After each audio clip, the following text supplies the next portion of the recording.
네, 반갑습니다. 할렐루야. 저를 기억하시나요?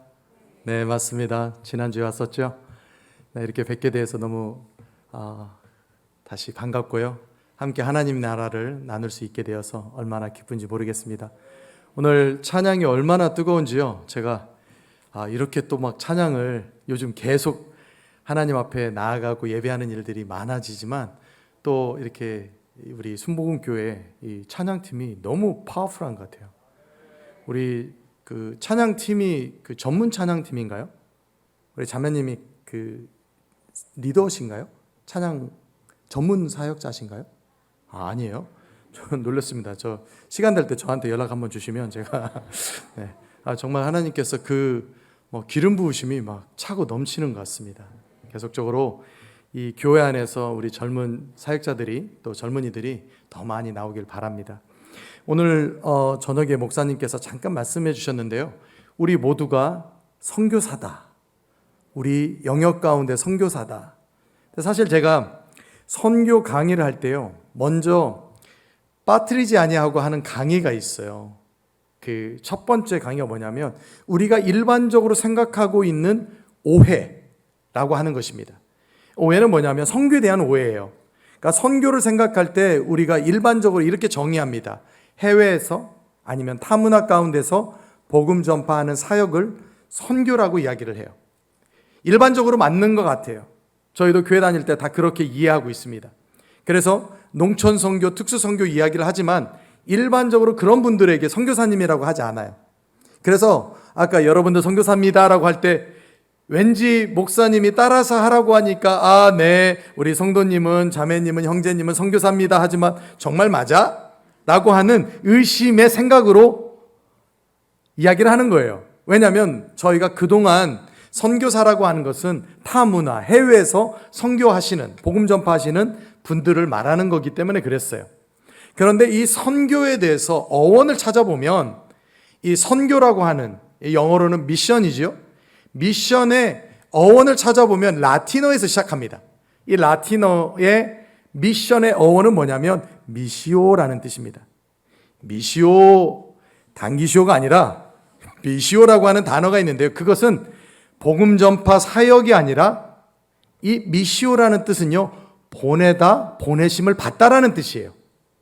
그러니까 이것이 수동태로 쓰였느냐, 능동태로 쓰였느냐에 따라서 보내다, 보내심을 받다라는 뜻입니다. 그래서 만약에 하나님께서 여러분들에게 사명을 주시고 여러분들을 가정으로 보내시고 직장으로 보내시고 또 여러분들이 지금 현재 일하고 있는 일터로 보내셨다면 여러분들은 그 사명을 가지고 있는, 그 선교를 가지고 있는 선교사가 되는 것이에요. 할렐루야. 이것은 성경적인 겁니다. 하나님께서 우리를 보내셨어요. 우리에게 축복하시고 우리를 가정에, 각 사회의 영역으로 보내신 것이에요. 그래서 우리는 선교사가 될 수 있는 것이죠. 선교사님, 그래도 뭔가 좀 아쉽습니다. 그러면 제가 다른 이름을 드릴게요. 제가 온누리교회에 말씀을 한번 전하러 간 적이 있었는데 그때 저를 호스트하는 집사님인지 권사님인지 아직까지는 몰라요. 왜냐하면 제가 이분이 집사님 같은데 권사님이라고 하면 저 그렇게 나이 먹지 않아요 라고 화내실 수 있고, 또 이분이 권사님인데 집사님 그러면 저 권사인데 왜 집사라고 불러요? 라고 할까봐 제가 그분에게 이렇게 질문했습니다. 제가 뭐라고 불러드리면 될까요? 그랬더니 이분이 하시는 말씀이, 선교사님 저는요 누구누구 집사입니다, 누구누구 권사입니다 이렇게 이야기하지 않고, 선교사님 저는요 사명자입니다. 그분의 이름이 명자였어요. 사명자라는 거예요. 이름이 명자가 아니라 사명을 가지고 있는 자라는 거예요. 선교사님 저는요 하나님께로부터 받은 사명이 있습니다. 그것을 교회를 섬기던, 교회 안에 있는 이런 훈련을 섬기던 하나님이 나를 이곳에 보내주셔서 사명을 이루도록 말씀하셨습니다. 저는 놀라웠어요. 왜냐하면 이 사명자라는 뜻이요, 미셔너, 그러니까 미션을 가지고 있는 사람, 선교를 가지고 있는 사람의 다른 단어였기 때문에 그렇습니다. 우리는 사명자예요. 선교사라고 불리기 조금 불편하시면 여러분들은 사명자입니다. 하나님의 사명을 가지고 있는 분들입니다. 그 선교, 미션을 가지고 있는 분들입니다. 왜? 하나님께서 여러분들을 보내셨기 때문에 그래요. 여러분들을 세상으로 보내셨기 때문에 그래요. 세상으로 우리를 보내셨지 세상과 분리되어서 살아라고 하나님 말씀하지 않으셨다라는 거예요. 자, 여러분들은 세상의 빛과 소금이다라고 이야기를 했잖아요. 여러분들은 세상의 빛과 소금이에요. 세상에 나가서 빛과 소금이 되어야 되는 것인데, 소금에 대해서는 어떤 얘기를 하냐면 그 소금이 맛을 내지 못하면 그냥 길거리에 던져진다라는 거예요. 어떤 맛입니까? 어떤 맛이요? 어떤 맛? 참맛? 예수의 맛이죠. 그죠? 세상이 맛을 잃었어요. 그냥 죽어가고 있어요. 여기 이 성경 구절에서 말씀하고 있는 것은 소금의 역할에 대해서 이야기를 하는데, 부패된 것을 부패되지 못하도록 막는 역할이 아니에요. 세상이 부패되고 있는데 그리스도인들 때문에 그 부패가 심해지지 않도록 막고 있고 유지시켜주는 역할이 아니라, 세상이 맛이 없어요. 그리스도의 맛이 나지 않아요. 살맛이 나지 않아요. 그런데 이렇게 그리스도인들 때문에 이 세상에 맛이 생긴 것이에요. 가정에 맛이 없죠. 몸이 건조하죠. 살맛 안 나요. 그것을 우리 아이들도 때로는 이야기할 때가 있고, 우리 어머님들도 때로 이야기할 때가 있고, 그죠? 야, 요즘 살맛이 안 난다. 가정에 들어오면 더 힘들다. 왜요? 맛을 잃었기 때문에 그래요. 그리스도인들은 세상에, 가정에, 또 우리가 일하고 있는 일터에 소금이라고 이야기를 했는데, 맛을 내야 된다라는 거예요. 맛깔이 나야 된다라는 거예요. 즐거움이 넘쳐야 된다라는 겁니다. 세상에 빛이라고 이야기를 했어요. 이게 빛은 다른 우리가 영광을 받기 위한 빛이 아니라, 세상의 어두움들을 비치는 빛이 아니라, 세상 사람들이 지금 현재 어디로 가야 되는지 볼 수 있는 빛이라는 거예요. 여러분들은 예수께로 인도해 주는 빛이라는 겁니다. 그래서 우리를 보고 사람들이 그리스도를 발견할 수 있다라는 거예요. 그런 사명을 가지고 있는 그리스도인들입니다. 오늘 말씀을 전하기 전에 제가 말씀을 전하면서 PPT를 한번 보여주실래요? 제가 계속 이야기를 했었죠. 오늘은 이 복음의 능력에 대해서 같이 이야기하려고 합니다. 사실 저는 준비해온 그 강의가 있죠. 설교가 있습니다. 그런데 제가 또 기도하고 와요. 계속 기도하는데 하나님께서 이 영역선교의 본질이 뭐냐라고 저에게 질문하시는 것 같아요. 저는 영역선교를 논문으로 써서 박사학위를 받은 사람입니다. 그러니까 영역선교라면 그래도 남부럽지 않게 제가 잘 알고 있다라고 생각을 하는데, 하나님 저에게 말씀하시는 거예요. 너는 영역선교의 핵심이 뭐라고 생각하느냐? 우리가 다 영역선교사로 이 세상에 있는 세상과 나라와 도시를 제자화할 수 있는 이제 영역선교사로 나가는데, 너는 그 영역선교의 중심에 뭐가 있다고 생각하냐? 제가요, 기도하면서 답을 내린 게 있습니다. 그건 뭐냐면 성령이었어요. 성령이 우리 안에 내주하지 않잖아요? 그러면 우리가 맛을 못 내는 거예요. 영역 선교사를 훈련받잖아요. 그래요? 저도 선교사가 될 수 있어요? 할렐루야, 감사합니다. 저도 사명을 갖고 있는 사명자라고요? 할렐루야, 감사합니다. 우리를 그렇게 세상에 보내셨다고요? 그런데 이 안에 불이 없는 거예요. 갔는데 내가 몸이 건조하여 죽겠는데, 내 삶이 맛이 안 나는데, 즐거움이 없는데 어디 가서 즐거움을 말할 수 있겠냐라는 거예요. 우리는요, 이 복음이라고 하는 것은 그냥 건드리지 않아도 입에서 튀어나오는 게 복음입니다. 사실 복음 훈련을 받지 않아도 전도자가 될 수 있어요. 이 복음을 정말 기쁜 소식으로 믿고 있다면, 그것이 나에게 진정한 기쁜 소식이 된다면, 그것이 그냥 남이 말려도 나오게 돼 있습니다. 혹시 여러분들 예전에 사랑했던 사람을 기억하고 있나요? 기억 못 하셔도 괜찮습니다. 오래된 일, 일이라고 생각해도 괜찮습니다. 아내를 만났던 일, 남편을 만났던 일. 그때 여러분들이 사랑에 빠진 것을 누가 먼저 알고 있나요? 누가 알 수 있나요? 옆에 사람이 알고 있어요. 옆에 사람이 보면 압니다. 지금 사랑에 빠졌는지 안 빠졌는지. 우리 청년들도요, 제가 아마 모아놓고 1시간 정도만 같이 이야기하면 누구와 누가 사랑에 빠졌는지를 발견할 수 있습니다. 왜냐하면 전기가 흘러요. 저희가 이제 제자 훈련이라고, 저도 인도에서 한 20회 정도 제자 훈련을 같이 공동생활하면서 이끌고 그랬는데요. 저희는 그 공동생활로 젊은이들이 들어오기 때문에 SR이라고 하는 스페셜 릴레이션십을 허용하지 않습니다. 특별한 관계를 허용하지 않아요. 그때는 5개월 동안, 6개월 동안 하나님만 집중하는 시간이기 때문에 남자와 여자가 사귈 수가 없어요. 그런데요, 저희는 알아요. 누구와 누가 지금 싹이 트고 있는지 압니다. 막 불러다 이야기하면 부인하죠. 아니라고 이야기해요. 그런데 알아요. 왜냐하면 사랑에 빠진 사람 알거든요. 왠지 뭔가 막 이렇게 웃고 즐겁고 행복한 것이 보이거든요. 기쁜 소식이라는 그런 거예요. 기쁜 소식은 감출 수가 없는 겁니다. 그래서 그것은 복음인 거죠. 이 복음이 저희 안에 왔을 때 저희가 비로소 하나님 가운데서 은혜로 살 수 있는 것뿐만 아니라 세상에 나가서 그냥 아무것 하지 않더라도 세상 사람들이 영향을 받기 시작하는 거예요. 질문에 오는 거예요. 왜 당신은 항상 안정되게 사느냐? 왜 이렇게 기쁨이 넘치느냐? 당신 굳이 그렇게 공부 잘하는 것 같지 않은데, 뭔가 사업이 막 상승하고 돈 버는 것 같지 않은데 왜 당신의 삶 가운데서는 이렇게 평안함을 엿볼 수 있느냐? 이런 질문을 하는 거예요. 제가 2대 독자라고 이야기를 했습니다. 저희 아들은 3대 독자겠죠. 이름이 열국이입니다. 김열국. 그 열국이가 태어났을 때 저희 어머니께서 아들 낳아라 이런 얘기 안 하셨어요. 저희에게 부담 주기 싫었던 거죠. 그런데 딱 태어나니까 아들이 태어난 거예요. 그러니까 어머님이 되게 좋아하신 것 같아요. 그때는 핸드폰도 없으니까 이제 저희 집에 어머니, 아버지 그리고 5남매의 제가 넷째입니다. 그러니까 전화를 어머님에게 했죠. 어머님, 아이가 태어났는데 아들이에요. 그랬더니 어머님이 축하해.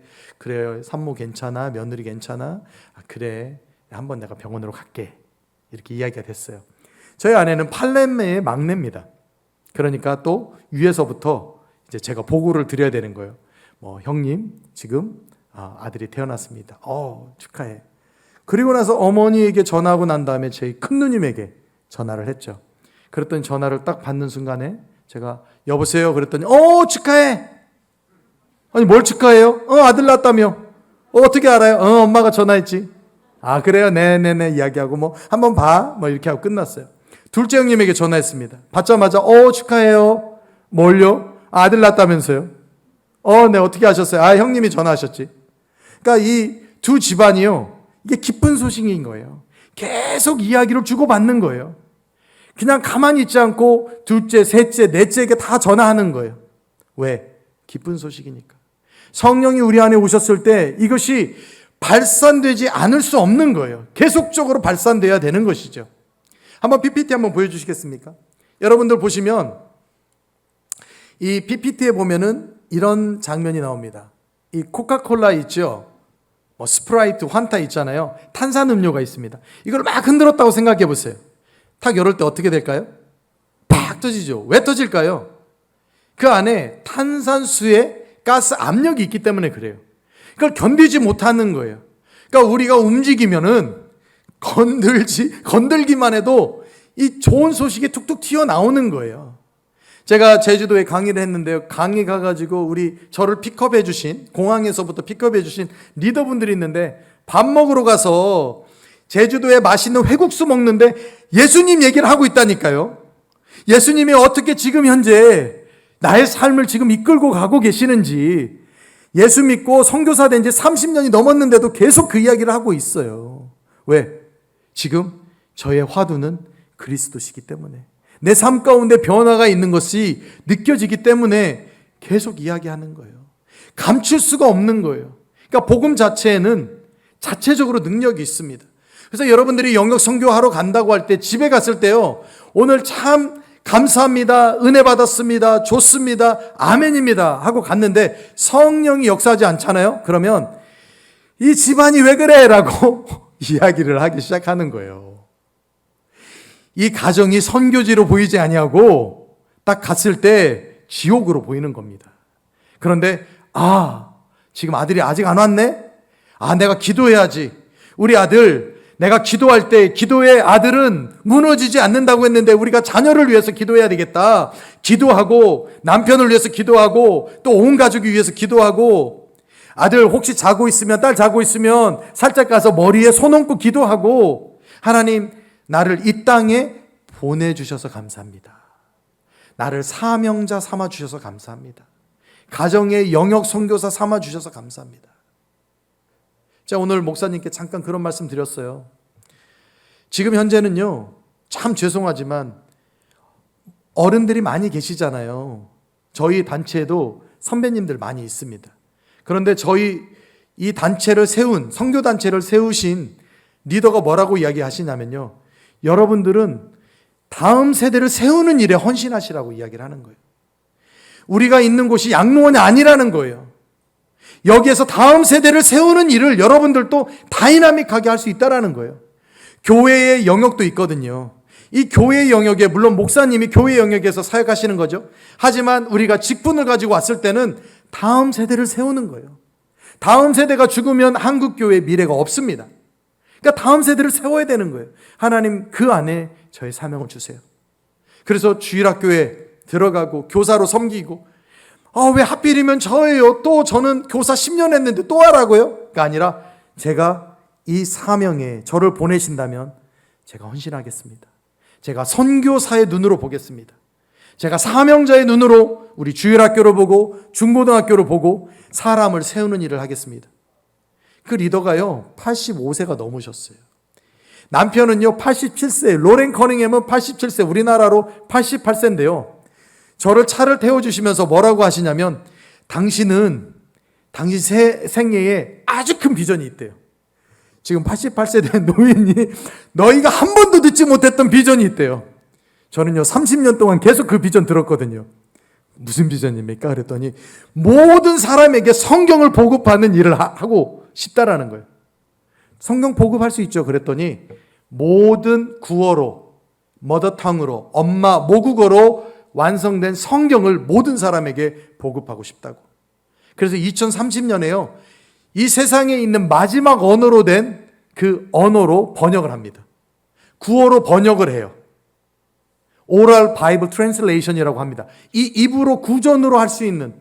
왜냐하면 이분이 어떤 것을 느꼈냐면요. 사람이 이 성경을 영어로도 보고 한국어로도 볼 수 있는데 엄마가 나를 키우면서 말했던 그 언어가 가장 마음에 와닿는다라는 거예요. 88세 된 노인이 아직도 그래서 당신의 차를 팔아가지고 그 헌금하겠다라고 했대요. 그래서 제가 지금 참 그런데 저희가 그냥 이제 은퇴하세요 이런 게 아니라 저희도 뭔가를 팔아야 될 것 같은. 근데 이분이 뭐라고 하냐면 이것을요 칼렙 프로젝트라는 거예요. 갈렙이 45년 전에 모세가 허락하셨던, 그래서 이제 45년이 지나서 가나안 땅으로 들어갔을 때 이 산지를 내게 주소서라고 고백했던 것처럼 80이 되고 90이 되어도 아직 그 기력은 쇠하지 않은 거예요. 영성은 쇠하지 않은 거예요. 하나님 저희가 그 땅을 밟겠습니다. 선교사로 밟겠습니다. 사명으로 밟겠습니다. 그리고 내 자녀를 키우겠습니다. 내 손주를 기도로 키우겠습니다. 하나님의 사역자들이 되는 거죠. 그런데 성령이 우리에게 임할 때 그게 가능한 거예요. 다음 슬라이드를 한번 보겠습니다. 제가 인도에서 사역하면서요.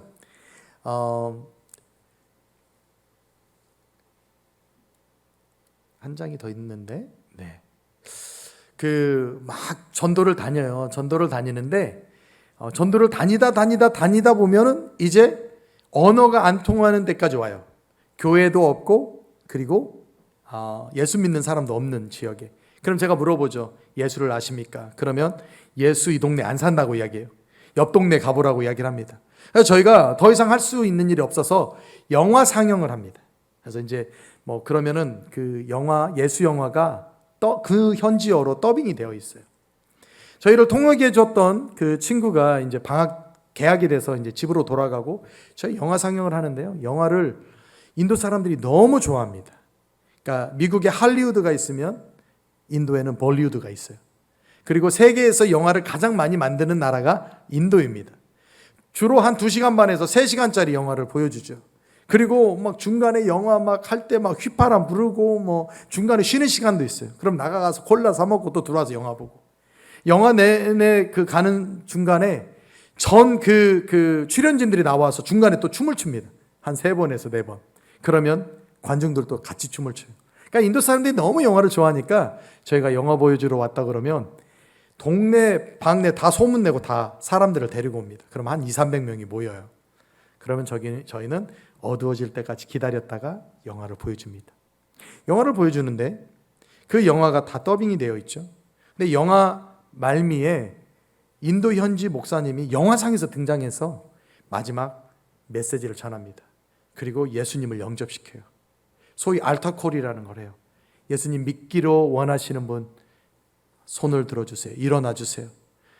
저희가 이제 그 언어가 어떤 언어인지 현지어가 무슨 말인지 대충은 알겠죠. 근데 놀라는 건 뭐냐면 저희는 가서 필름통을 들고 가서 영화를 보여주고 혹시 전기가 나가면 또 기다리면서 뭐 그 인도 짜이 그 티 마시고 또 전기 들어오면 또 영사기 돌렸다가 영사기 그 필름이 끊어지면은 또 스카치 테이프로 연결해 가지고 보여주고 이러는데요. 그러는 와중에도 사람들이 일어나고 눈물을 흘리고 예수님을 영접하다라는 거예요. 근데 어느 날은 아침에 한 청년이 온 거예요. 청년이 왔는데 뭐라고 하냐면 어젯밤에 자기가 삶의 의욕을 잃어버려서 자살하려고 했대요. 그래서 밧줄을 들고 조금 그 언덕에 올라가고 있는데 영화 보는 마을 사람들이 뭐지? 영화 보는 장면을 보고 죽을 때 죽더라도 영화 보고 죽자.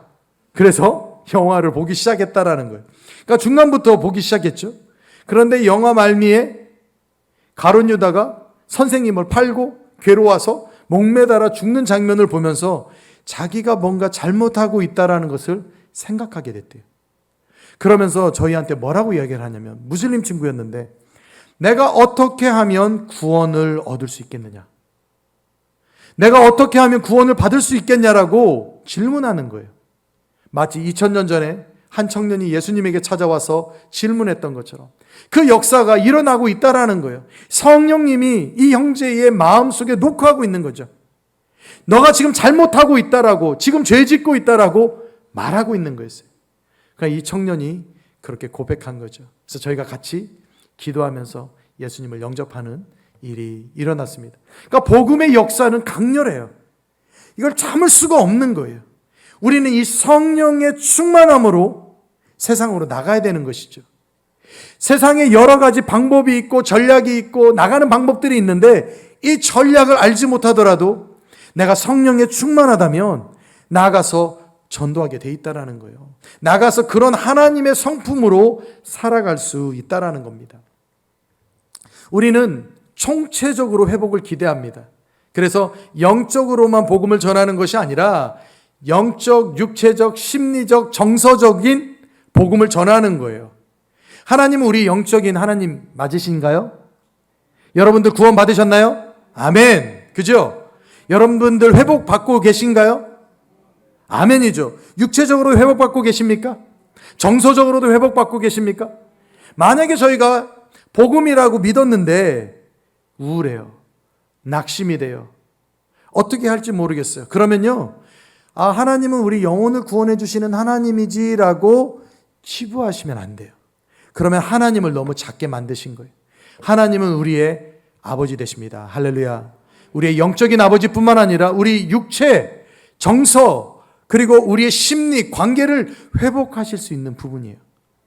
그래서 저희가 사역할 때 이런 마음을 하죠. 어떻게 이 한국에 적용될지 모르겠지만 제가 인도에 사역할 때 이런 일이 있었습니다. 저희가 장애인 학교도 하고 유치원도 했다라고 했잖아요. 유치원에 있는 아이들이 한 70%는 그래도 학비를 다 내고 올 수 있는 아이들입니다. 그래서 유치원이 운영이 돼요. 그런데 한 30%는 빈민촌에서 오는데 이 아이들은 저희가 장학금을 줍니다. 그래서 와가지고 또 급식도 해줘요. 그러니까 이제 막 너무 가난하니까. 근데 아이들이요, 막 너무 밥을 급하게 먹는 거예요. 너무 배고프게 먹는 거예요. 왜 그럴까 하고 집을 신방을 해봤습니다. 그랬더니 집에 쌀이 없는 거예요. 그럼 어떻게 합니까? 그러면 쌀을 그래도 배급해야죠. 그래도 구제사역을 해야죠. 그래서 구제사역이 시작했어요. 쌀을 주고 보니까 이분들이 그날 그냥 먹고 끝나는 거예요. 그래서 물어봤어요. 직장에 왜 안 가냐? 그랬더니 직장에 뭐 구할 데가 없고, 그래서 물어봤죠. 가면 하루 일당이 어느 정도 되냐? 그랬더니 그때 당시에 50루피. 그러니까 50루피는요, 잘해야 1250원이에요. 너무 안타까운 거예요. 1250원 일당. 이게 시간이 아니라 하루 버는 돈이에요. 그게 없어서 그런가 하고 저희 그 장애인 학교로 오라고 그랬어요. 그래서 뜨개질을 가르쳐 줬어요. 그리고 수세미를 만들 수 있도록. 그러니까 저희가 그걸 가지고 열심히 팔았죠. 열심히 전도팀 올 때마다 팔았습니다. 100개씩 팔고 200개씩 팔고. 근데 이게 한계가 있잖아요. 근데 이분들은 또 어떤 것을 느끼냐면, 예수님을 믿고 뭐 이렇게 당신들이 그래도 일당을 좀 벌고 또 수세미를 만들고 그러다 보니까 저희가 그 마을에서 재봉교실을 하기 시작했고 하니까요, 주변에 있는 사람들이 시기하고 질투하는 거예요. 그럼 어떻게 해야 될까요? 친척들이 핍박해요. 시기하고 질투해요. 어떻게 해야 될까요? 한번 생각해 보세요. 우리가 지금 이분들이 예수를 믿기 시작했고 아이들 또 유치원에 보내고 그리고 직장이 없으니까 직장도 저희가 어떻게든지 간에 만들어줬는데 시기하고 핍박을 받아요. 질투를 받아요. 어떻게 하면 될까요?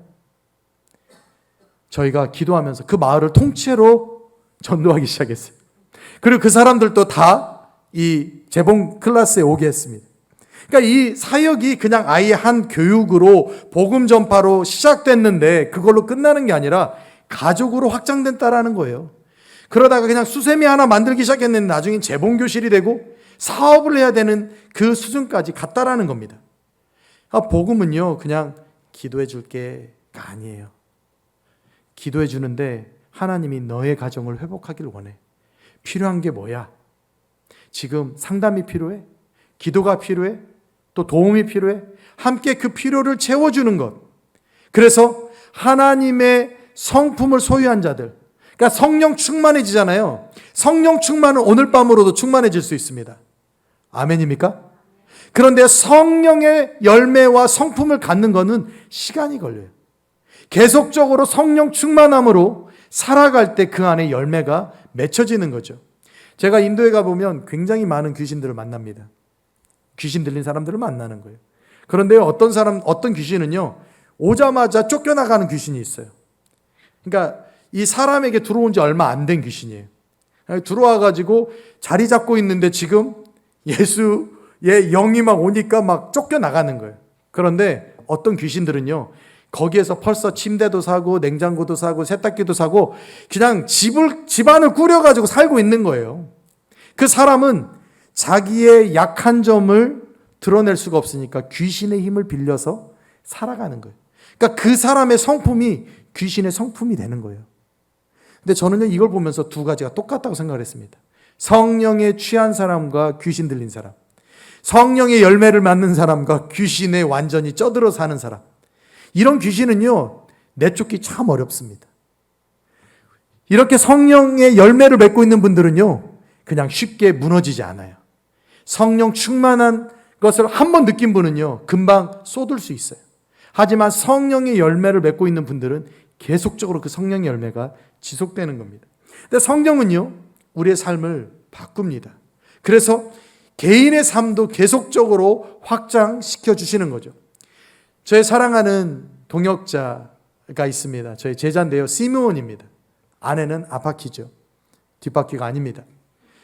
그리고 자녀가 3명이 있는데 그레이스, 데이비, 머시예요. 근데 이 형제가 18살 때 저를 만났어요. 제가 첫 번째 사역지에서 사역할 때 저기 먼 그 동북인도 아주 끝자락에서 기차로 뭐 거의 한 7, 80시간 타고 저희 있는 도시에 온 거예요. 그래서 직장을 다니기 시작합니다. 근데 이제 저희 뭐 심심하죠. 젊은 18살, 이제 뭐 우리나라로 하면 19살 고등학교 갓 졸업한 친구가 여기 뭐 멀리 와서 돈 벌고 있으니까 얼마나 심심하겠어요. 그런데 저희를 만난 거예요. 그러니까 저희는 막 금요 예배도 드리고 막 이러니까 그 예배 때 같이 참여합니다. 그리고 나서 예배가 마치면 의자 접는데 막 도와주고, 그리고 인도 짜이라고 하는 거 막 다 주고, 자기도 거기에 간사처럼 막 행동하는 거예요. 제가 들어보니까 손재주가 있대요. 그래서 제가 질문했습니다. 혹시 기도의 손이라고 하는 거, 내가 이쪽은 기도의 손, 반대는 인도 저희가 살고 있는 그 주 지도를 딱 그려놓고 기도의 손을 만들고 싶은데 너가 만들 수 있냐 그랬더니 만들 수 있대요. 오케이. 하나당 얼마씩이면 되겠느냐 그랬더니 1,000원씩 하면 자기가 흙을 사다가 만들어서 가마를 만들고 거기서 구워서 이게 페인트를 칠하겠다라는 거예요. 오케이. 그래서 제가 10만 원을 주고 100개를 만들라고 했습니다. 근데 이 친구가 한 2, 3주 걸려서 열심히 만들었어요. 그리고 저와 만나기로 한 날에, 물론 그 사이사이 계속적으로 예배 모임에 참석했어요. 그래서 이 친구가 이제 저를 만나기로 한 날 딱 했는데 가방 하나를 들고 왔는데 가방이 그리 크지 않았습니다. 딱 보니까 2개를 갖고 나왔어요. 뭐라고 얘기를 하냐면 개면적인 웃음을 웃으면서 자기가 나무를 사다가 가마를 만들고 불로 이것을 굽고 있는데 불이 세서 다 튀었대요. 그래서 2개만 건졌다고 이야기를 합니다. 하나당 5만 원씩 만들어진 거였죠. 그래도 제가 잘했다, 수고했다, 밥 사주고 그래도 용돈도 줬습니다. 그때 이 친구가 제가 하고 있는 예수제자 훈련에 관심을 갖는 거예요. 그건 뭐냐? 그래서 제가 그랬죠. 이 훈련은 5개월 동안 3개월은 예수님에 대해서 배우고 2개월은 전도하러 다니는 거야. 그랬더니 자기도 오고 싶대요. 그러면 최소 60만 원 회비를 내야 되는데, 그랬더니 자기가 열심히 돈을 벌어서 오겠다고 열심히 직장에서 돈을 벌기 시작했습니다. 그리고 나서 DTS에 들어왔어요. 예수제자 훈련학교에 들어왔습니다. 그리고 예수제자 훈련을 막 받고 있는데 넷째 주가 제자도 하는 강의였는데 제자도의 마지막 시간이 성령 충만함을 받는, 성령 세례를 받는 기도의 시간이었어요. 제가 그 주 강사였는데 강의를 하면서 다 일어나서 우리 성령 충만함을 위해서 기도하자라고 이야기를 했습니다. 기도를 막 뜨겁게 30분 동안 기도를 하는데 인도니까 얼마나 더워요. 주변에 소리가 들릴까 봐 창문을 다 닫고 기도를 하면요, 온 옷이 다 젖습니다. 정말 옷 벗어서 이렇게 짜면 짜질 정도로, 물이 나올 정도로 그렇게 덥습니다. 막 뜨겁게 기도하고 있는데 이 친구가 갑자기 30분 정도 지나서 맨 뒤에서 팔짱을 끼고 이러고 있다가 소리를 지르는 거예요. 울면서 소리를 지르는 거예요. 내 손이 지금 움직이지 않는다고, 내 손이 지금 마비됐다고, 어떻게 좀 해달라고. 얼마나 당황했겠어요. 손이 움직이지 않으니까 막 소리를 지르는 겁니다. 그래서 저희가 나오라 그랬죠. 그리고 막 기도했죠. 기도하는데 하나님께서 그런 얘기를 하시는 거예요. 기도 중에 너의 손을 하나님 앞에 드려라, 너가 손으로 지은 죄를 하나님 앞에 고백해라, 막 등등의 이야기가 막 터져 나오면서 이 친구를 위해서 기도해 주는 거예요. 그러니까 이 친구가 회개 기도를 하기 시작합니다. 그 손이 풀렸어요.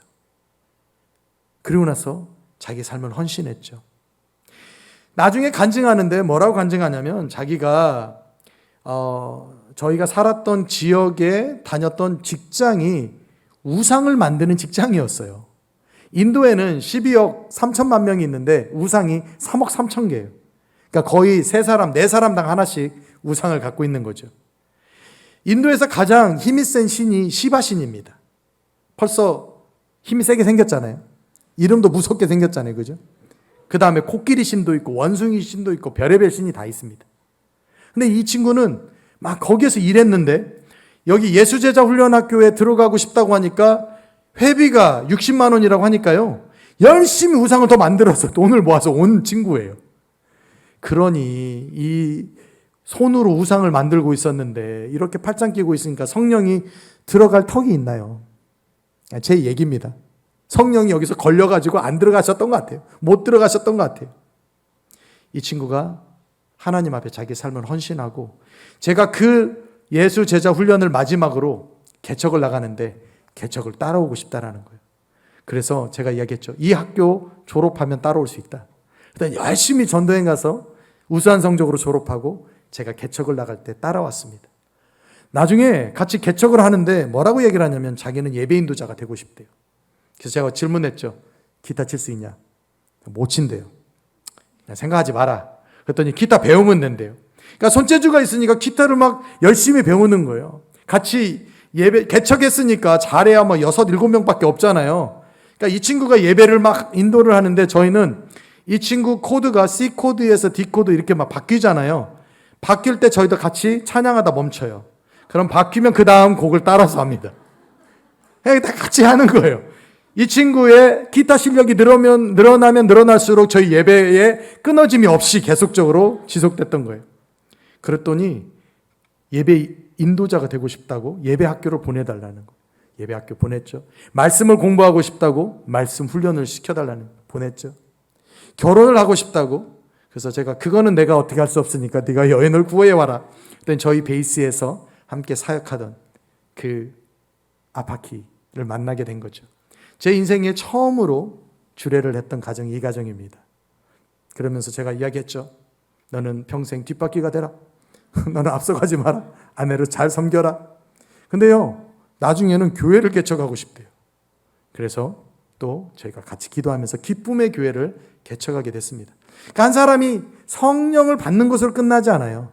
이 사람은요, 총체적으로 전 인격을 가지고 있어요. 그 안에 있는 감성, 지성, 영성, 그리고 관계성이 있어요. 그러니까 이런 부분이 계속적으로 채워지면서 하나님을 경험하는 거예요. 그러다 보니까 저희도 교육 사업으로 영역 선교를 하는 거죠. 그저 한 영혼을 어떻게든지 간에 도와주려고 시작했던 그 장애인 학교에 엄마가 오기 시작하는 거예요. 상담을 받기 시작하는 거예요. 회복받기 시작하는 겁니다. 그러면서 그 안에 하나님의 통치하심.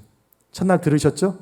하나님의 나라는, 오늘도 찬양을 했는데 하나님의 나라는 완벽해지는 게 아닙니다.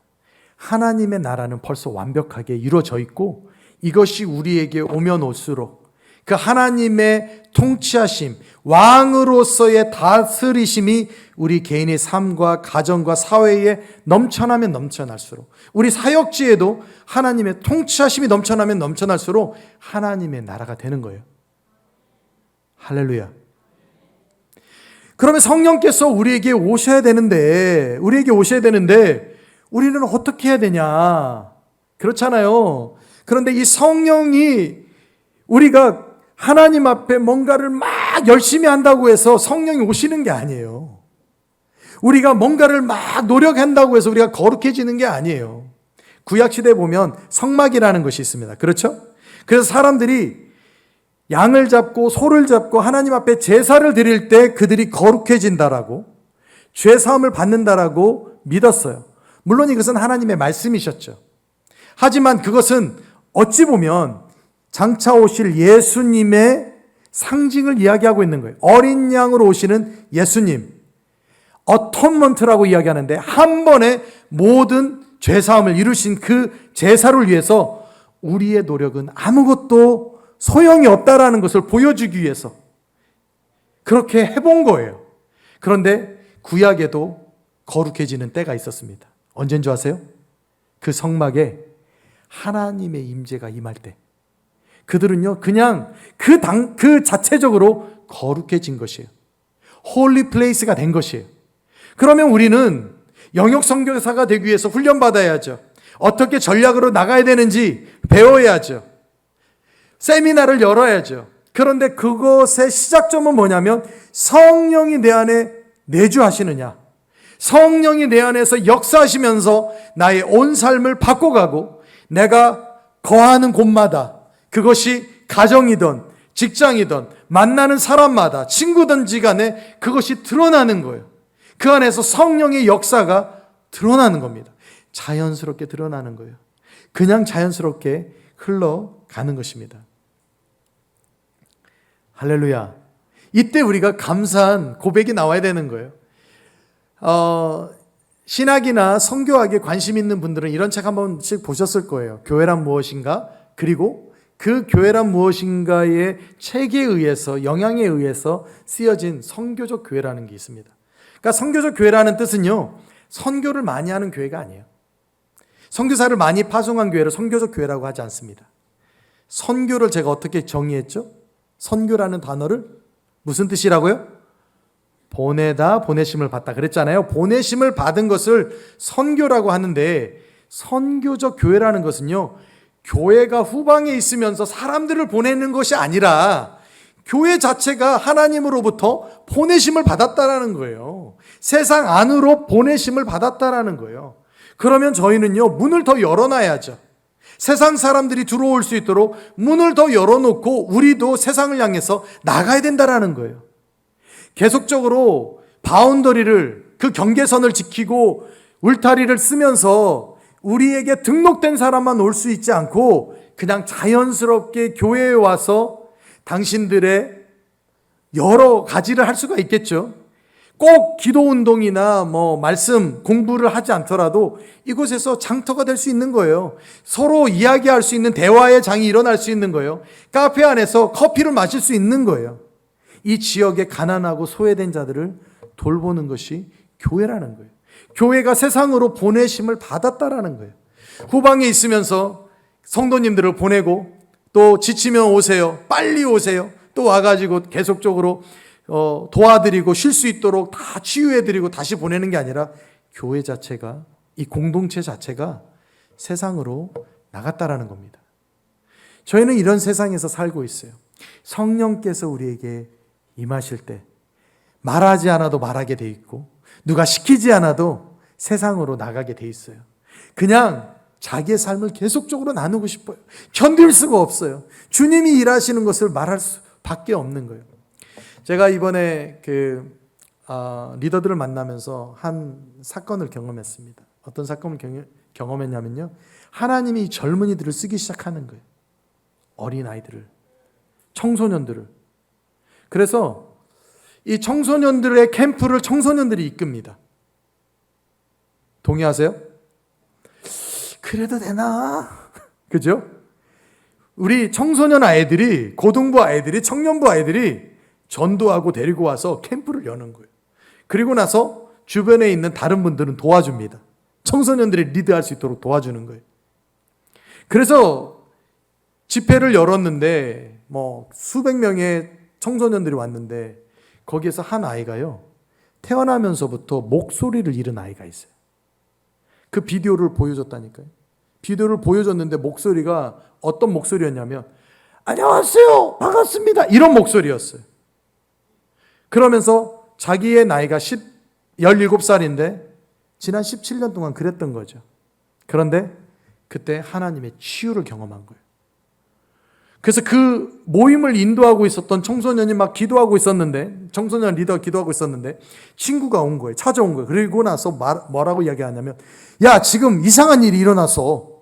그래가지고 그 리더가 막 앞으로 왔더니 이 17년 동안 목소리가, 태어나면서부터 목소리가 이상했던 친구가 치유를 받았는데요. 어떻게 간증하냐면, 여러분, 제 목소리가 변했습니다. 그런데 그 장면을 비디오로 쫙 찍었는데 사람들이 다 어떤 얼굴이냐면 이러고 듣는 거예요. 이러고 듣는 거예요. 왜? 치유받는 거 처음 봤기 때문에 이 친구를 알고 있고 얼마나 고생했는지를 알고 있는데 이 친구가 지금 자기 막 흥분해가지고 내 목소리 왜 그런지 모르겠다고, 지금 목소리가 돌아왔다고. 나는 한 번도 내 목소리를 들어본 적이 없는데, 이런 목소리를 들어본 적이 없는데. 사람들이요, 완전히 예수님이 문둥병자를 치유했을 때 주변에서 놀랬던 것처럼 눈을 동그랗게 뜨고 있는 거예요. 생각해 보세요. 이들이 집에 가서 뭐라고 했겠어요? 엄마 집에 잘 다녀왔습니다. 그래? 캠프 괜찮았어? 괜찮았어요. 그래, 씻고 자라. 네. 이랬겠어요? 문 들어오면서 신발 벗으면서 엄마 봐봐. 내 말 좀 들어봐봐. 지금 있잖아, 내 친구가 잠깐만 자세히 천천히 이야기해. 있잖아. 내 친구가 목소리가 바뀌었어. 어떻게 바뀌었는데? 변성기야? 아니. 그러지 않겠어요? 성령의 역사를 경험한 자들은요, 돌아가지 않아요. 계속적으로 그 안에 성령의 역사를 기대하고 사는 거예요. 그 자체가 랜드마크가 되는, 인생의 랜드마크. 여기에 올 때는 랜드마크가 뭡니까? 이 교회에 올 때 역천역이잖아요. 교회를 설명할 때 역천역을 설명하면 대충 끝나잖아요. 그죠? 역천역까지만 오면 돼. 인생의 신앙생활을 하다가 떨어질 때가 있어요. 낙심될 때가 있어요. 그런데 그 낙심된 것이 내가 예수님을 인격적으로 만나고 성령님을 인격적으로 경험했던 때 밑으로 내려가지 않는다라는 거예요. 떨어지더라도 거기까지 떨어졌다 다시 올라간다라는 거예요. 성령의 역사를 기대하십시다. 우리가 영역 선교사 할렐루야 되기를 바라요. 우리 하나님께서 우리를 보내주실 때는 힘과 능으로 되지 아니하고 오직 성령으로 된다라는 것을 알기에, 예수의 영으로 된다라는 것을 알기에 우리를 보내시는 것이에요. 우리를 믿고 맡기시는 것이죠. 그런데 우리가 나갈 때요, 성령의 충만함을 입고 성령과 동행하면서 나아간다면 그 영역은요 정말 제자화가 될 것입니다. 그리스도의 문화로 바뀔 거예요. 성령의 역사가 우리를 통하여서 계속적으로 흘러갈 것입니다. 그렇게 기도했으면 좋겠어요. 우리 자녀들을 위해서 하나님 우리 자녀들 회복시켜 주세요. 성령을 경험할 수 있도록 도와주세요. 자녀들이 말썽 부리고 계속 예수님 믿지 않고 자기 마음대로 살을 때 그때 비로소 하나님 맡겨드립니다라고 하지 말고, 그래도 힘 있을 때, 잘 나갈 때 지금부터라도 우리 아이들 주님 손에 올려드립니다. 우리 교회가 중등부, 고등부가 막 없어질 때까지 기다리지 말고 이 아이들 주님 손에 올려드립니다. 우리 하나님이 우리 아이를 신뢰했으니까 우리도 이 아이들을 신뢰하겠습니다. 주님 신뢰하듯이 신뢰하고 맡겨주겠습니다. 하나님의 역사는요 계속적으로 진행됩니다. 그래서 저희는요 킹덤 사역자라고 불러요. 그러니까 킹덤 사역자, 소위 말하는 킹덤아이저, 그러니까 이 하나님의 통치하심에 저희는 머무르는 사람들, 하나님의 나라를 함께 만들어가는 사람들. 그래서 하나님의 나라가 내 개인에게 임하는데 그것은 무엇으로 임한다고요? 성령의 내주하심으로 임하는 것이고, 하나님의 나라가 우리 가정에는 기도로 임하는 거예요. 그리고 부모님이 결정하시는 거죠. 우리 아이들을 위해서, 우리 주일학교 아이들을 위해서 기도 많이 하시나요? 어떠세요? 기도하시나요? 기도 많이 부족하죠, 그죠? 기도를 많이 하시고, 우리 아이들이 아주 자랑스럽게 나의 어머님의 기도가 나를 살렸어, 나의 어머님의 기도는 아주 굳건하여서 하나님이 우리 엄마의 기도를 들으시고 나를 보호하시나 봐 라는 고백이 있어야 되겠죠. 그렇죠? 그런데 이 자녀들이 우리가 같이 기도하는데 어떻게 기도하냐면요, 의도적으로 기도하는 거예요. 의식적으로 우리는 영역 선교사가 되는 겁니다. 가정에 있을 때 우리가 의도적으로, 의식적으로, 그러니까 우리나라는요 의도적이라는 단어를 그렇게 좋은 뜻으로 쓰지 않습니다. 그런데 영어로 의도적이라는 단어는요 intentional하다라는 거예요. 그 말은 내가 사심으로 하는 게 아니라 내가 이것은 분명히 목적을 가지고 하는 거예요. 기도도 목적을 가지고 하는 겁니다. 기도도 분명한 바람이 있어야 돼요. 소망함이 있어야 돼요. 우리 아이들이 하나님 앞에 온전히 쓰임받을 수 있도록 목적을 가지고 기도하는 거예요. 그런데 기도도 중요하지만 또 무엇이 중요하냐면 우리 아이들이요 부모님의 결정을 보고 있어요. 엄마는 하나님 나라의 다스림 안에, 통치하심 안에서 결정하지 않는데 자기들에게 그 결정을 강요하는 것 아이들이 제일 싫어합니다. 내가 만약에 우리 아이들을 위해서 기도한다면 작은 일이라고 하더라도 내가 하나님께 기도하고 하나님 말씀하시는 것, 두려울 수 있어요. 믿음의 결단일 수 있어요. 그것이 헌신일 수도 있어요. 하지만 제가 하나님 말씀하시는 것 앞에 순종하며 결정하겠습니다. 근데 그것을 우리 아이들이 봐요. 하나님이 보기 전에 우리 아이들이 봐요. 교회도 마찬가지입니다. 주일학교 아이들이요 선생님이 어떻게 결정하는지 봅니다. 그리고 그 안에서 성장하게 되어 있는 거죠. 제가 왜 시미온을 참 좋아했냐면요, 우리 제자를 좋아하냐면 같이 소풍 가잖아요. 그러면 저희가 도시락을 싸갑니다. 그래서 거기에서 막 요리를 해요. 그리고 막 이렇게 놀다가 점심을 먹습니다. 근데 이 시미온이라는 친구는 같이 이렇게 밥 배급을 하잖아요. 서로 자기가 먹을 거 자기가 더는데 과일을 가지고 가다가도 어떤 아이를 이렇게 돌보고 있는 엄마를 보면, 그런 간사를 보면 거기에서 멈춰서 과일을 줘요. 근데 그걸 리더한테 보여주려고 앞에서 행동하는 것이 아니라 제가 멀찍해서 이렇게 보고 있는데 그런 장면이 보이는 거예요. 저는 믿습니다. 하나님도 우리의 헌신을 보시고 순종을 보시지만 주변에 있는 사람도 그게 보여요. 진심으로 헌신하고 있는지 아닌지. 그래서 우리는 의도를 가지고 의식적으로 목적을 가지고 가정에 있을 뿐만 아니라 직장에 가는 거예요. 그런데 이 직장에 가는 게 제한적일 수 있어요. 왜냐하면 직장을 여러분들 다 바꿀 수 없잖아요. 그죠? 이제 직장 생활하는데 2년밖에 안 됐는데 온 직장을 내가 바꾸려고 하고 막 이 나라의 경제계를 바꾸려고 할 수 있는 게 아니잖아요. 그런데 하나님이 여러분들에게 주신 단계들이 있다라는 거예요. 그것이 기도로 시작할 수 있고 또 하나님의 성품을 맺는 것으로 시작하고 어느 순간에 여러분들이 그 위치에 올라갔을 때 더 영향력들이 커지겠죠. 결정이 커지겠죠. 나중에 작은 거라도 사업을 하기 시작할 때는 내가 이 사업은 하나님이 원하시는 방법으로 사업해야 되겠다. 소규모라고 할지라도 자영업이라고 할지라도 나는 불법을 저지르지 아니하고 하나님 안에서 하나님의 성품으로 하나님 나라의 관점에서 하나님의 다스리심으로 나는 사업할 것이다. 그러면요 하나님이 그 사업에 하나님의 나라가 임하게 하시는 것입니다. 할렐루야. 제가 마지막으로 한 장 나누고 같이 기도하는 시간 갖도록 하겠습니다. 하나님 저희를 부르셨을 때는요 우리의 모든 목적이 돈과 영역이 아니라 예수님의 영광이 우리의 삶의 목적이 돼야 되는 거예요. 근데 이 영광이 의사가 된다고 하더라도 지역사회의 건강을 위해서 일하는 의사가 되기를 바라는 거예요.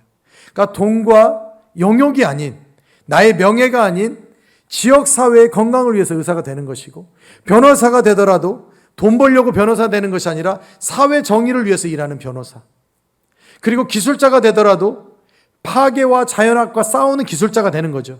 내가 돈 벌어서 우리 가정이 잘 먹고 잘 사는 것이 아니라는 거죠. 예술가도 마찬가지고 사업가도 마찬가지입니다. 그래서 제가 우리 아들에게 말한 거예요. 아들, 아빠는 너가 선교사가 되길 바래. 그 말이 다시 말하면 사명자가 되길 바래. 사명자로서 사회에 나가는 것과 사회에 나가서 일하면서 생활하는 건 다르다라는 거예요. 나는 너의 모든 관점이 하나님 나라의 관점으로 사역하길 바래 라고 이야기를 하는 거죠. 하나님은 우리 자녀들에게 기적을 베풀어 주실 것이에요. 우리 교회에게도 기적을 베풀어 주실 것이에요. 우리 다음 세대 아이들에게도 하나님 누구신지 살아계신 하나님을 보여주실 것이에요. 근데 그것은 우리가 기도로 의도를 가지고 기도하기 시작할 때, 그리고 우리가 먼저 하나님 앞에 순종하기 시작할 때 하나님은 우리 삶 가운데, 또 우리 교회 가운데, 우리 가정 가운데, 직장 가운데 하나님의 나라를 이뤄 가실 것입니다. 같이 한번 기도하고 싶습니다.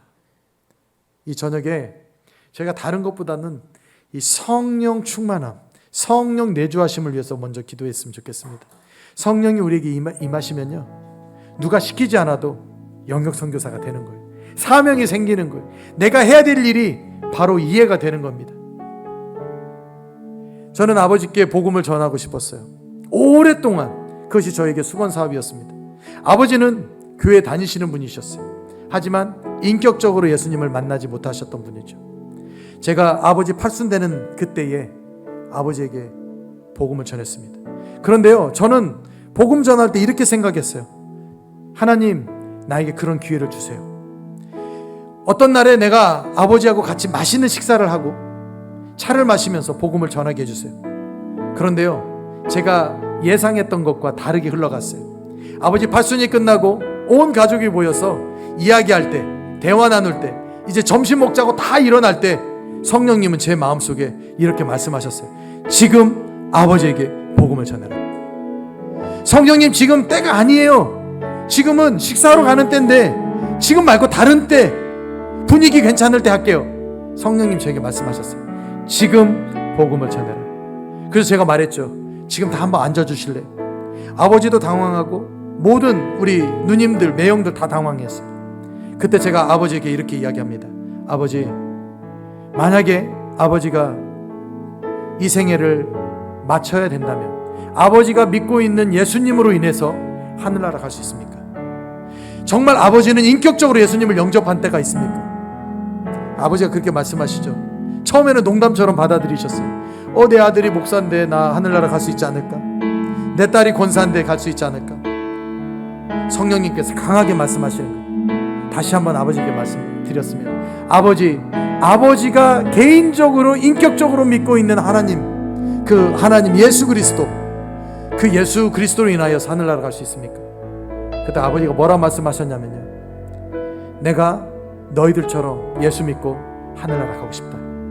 지난주에 하나님께서 나에게 왠지 모르게 눈물 나게 하시는 사건이 있었는데 내가 오늘 이해했다. 나도 너희들처럼 예수 믿고 하늘나라에 가고 싶다. 아버지에게 복음을 전할 때요, 무슨 전략을 세워서 전하는 게 아니에요. 무슨 분위기를 만들어서 전한 게 아니에요. 성령께서 우리 마음속에 지금 이때라고 말할 때 참을 수 없어서, 견딜 수 없어서 고백하게 된 것이고 선포하게 된 것이고, 그걸 통해서 하나님의 역사를 이루어 주신 것이에요. 오늘 우리가 저녁에 기도할 때 하나님 우리 안에 성령의 역사를 경험하게 하시고 우리의 마음이 뜨거워지게 하셔서 우리가 가정에 들어갈 때 우리가 선교사로 들어가고 영역 선교사로 들어가고 사명자로 들어가서 하나님의 나라를 세울 수 있게 하여 주시고, 우리가 직장에 나갈 때 하나님의 대사로 나갈 수 있도록 주님 도와 주시옵소서. 같이 주님의 이름 한번 부르시고 같이 기도하도록 하겠습니다. 주여!